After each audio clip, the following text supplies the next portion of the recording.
Hello everyone, ಇವತ್ತು ನಾವೆಲ್ಲಿ ಹೊಂಟಿವಿ ಅಂತಂದ್ರೆ ಹೆರಿಟೇಜ್ ಇಂಡಿಯಾ ಫೆಸ್ಟಿವಲ್ ಅನ್ನುವಂಥ ಇವೆಂಟ್ ಐತಿ. ಎಲ್ಲಿ ಅಂತಂದ್ರೆ ಅಮೆರಿಕಾದಲ್ಲಿರುವಂಥ ವರ್ಜಿನಿಯಾದಲ್ಲಿ. ಸಿಕ್ಕಾಪಟ್ಟೆ ಬಹಳ ಸಂಖ್ಯೆಯಲ್ಲಿ ಸ್ಟಾಲ್ಸ್ ಎಲ್ಲ ಇರ್ತಾವು ಅಂತ ಕೇಳಿದೆ. ಸೊ ಇವತ್ತು ಹೊಂಟಿನಿ ಒಳಗಡೆ ನೋಡೋಣ ಬರ್ರಿ ಹೆಂಗಿರ್ತದ ಏನು ಅಂತ ಹೇಳಿ. ಅಬ್ಬಬ್ಬಾ, ಎಷ್ಟೊಂದು ಸ್ಟಾಲ್ಸ್ಗಳು, ಎಷ್ಟು ವೆರೈಟೀಸ್ ಬಟ್ಟೆಗಳು. ಲಿಟ್ರಲಿ ನಂಗೆ ಚಿಕ್ಕಪೇಟೆ ಒಳಗಡೆ ಹೋಗಿ ಶಾಪಿಂಗ್ ಮಾಡಿದ ಫೀಲ್ ಆಯ್ತು ಇವತ್ತು.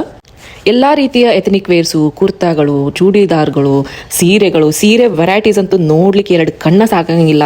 ಬನಾರಸಿ, ಸಿಲ್ಕು, ಇಲ್ಕಲ್ ಸೀರೆ, ಕಾಟನ್ ಸೀರೆ ಎಲ್ಲ ವೆರೈಟೀಸ್ ಇದ್ದು.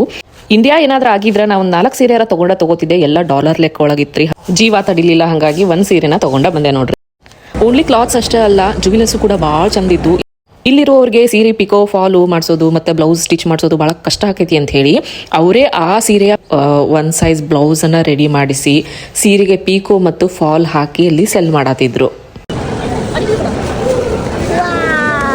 ಏನದು? ಸ್ಕ್ವಿಶಿ ಡಂಪ್ಲಿಂಗ್ಸ್. ಓಕೆ, ಬಾ. ಫುಲ್ ದೊಡ್ಡ ಪ್ಲೇಸ್ ಅದು, ಭಾಳಷ್ಟು ಸ್ಟಾಲ್ಸ್ಗಳು. ಎಲ್ಲಿ ಹೋಗ್ತೀವೋ ಎಲ್ಲಿ ಬರ್ತೀವೋ ತಿಳಿಲೇ ಇಲ್ಲ. 2-3 ಸರಿ ರೌಂಡ್ ಹಾಕ್ಬಿಟ್ವಿ ನಾವು ಅಲ್ಲೇ. ಫುಲ್ ಸುತ್ತಾಡಿ ಹೊಟ್ಟಿನೂ ಹಸಿವಾಗಿತ್ತು, ಏನಾರು ತಿನ್ನಬೇಕು ಅಂತಲೂ ಅನಿಸಿತ್ತು. ಅಲ್ಲಿ ಫುಲ್ ಫುಡ್ ಸ್ಟಾಲ್ಸ್ಗಳಿದ್ದು.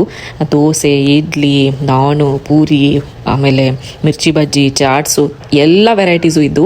ನಮ್ಗೆ ಏನು ಬೇಕೋ 1-2 ಐಟಮ್ ತೊಗೊಂಡು ತಿಂದ್ವಿ. ಸೊ ಇದು ನಮ್ಮ ಲಾಸ್ಟ್ ವೀಕೆಂಡ್ ಆಗಿತ್ತು. ದಯವಿಟ್ಟು ನನ್ನ ಪೇಜನ್ನು ಫಾಲೋ ಮಾಡೋದನ್ನು ಮರಿಬೇಡಿ. ಇನ್ನೊಂದು ವಿಡಿಯೋ ಒಂದಿಗೆ ಬರ್ತೀನಿ. ಬಾಯ್ ಬಾಯ್.